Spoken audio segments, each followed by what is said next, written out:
Armstrong கொலை வழக்கில் கைது செய்யப்பட்ட அஸ்வத்தாமனுக்கு 4 நாட்கள் போலீஸ் காவல் விதிக்கப்பட்டிருக்கிறது.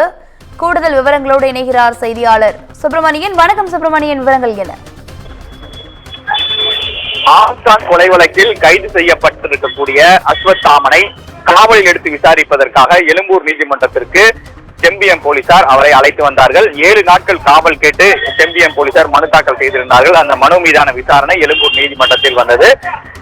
என்ன காரணத்திற்காக அவரை காவலில் எடுக்க வேண்டும் என்பது தொடர்பான வாதத்தை போலீசார் முன்வைத்திருந்தார்கள். அதன் தொடர்ச்சியாக சற்று நேரத்திற்கு முன்பு அவரை 4 நாட்கள் காவலில்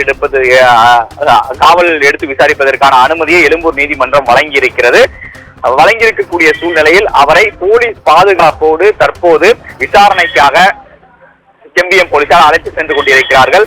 4 நாட்கள் காவல் என்பது இந்த வழக்கில் ஒரு முக்கிய திருப்பத்தை ஏற்படுத்த வாய்ப்புகள் இருக்கிறது. ஏனென்றால் இந்த வழக்கில் அனைத்து கைது செய்யப்பட்டிருக்கிறவர்களை ஒருங்கிணைத்து பல்வேறு திட்டங்களை வகுத்ததில் அஸ்வத்தாமன் ஒரு முக்கிய பங்காக இருப்பதாக காவல்துறை தரப்பில் சொல்லப்பட்டிருக்கிறது. எனவே இவர் அளிக்கக்கூடிய வாக்குமூலம் என்பது இந்த வழக்கை அடுத்த கட்டத்தை நோக்கி செல்வதற்கான வாய்ப்புகள் இருக்கிறது. அது மட்டுமல்லாமல் தலைமறைவாக இருக்கக்கூடிய ரவுடி சம்போ செந்திலுடைய விவரங்களை சேகரிப்பதற்காகவும் இந்த போலீஸ் காவல்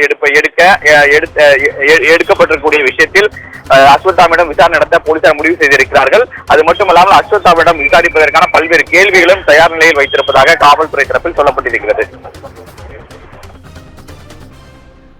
விவரங்களுக்கு நன்றி சுப்பிரமணியன்.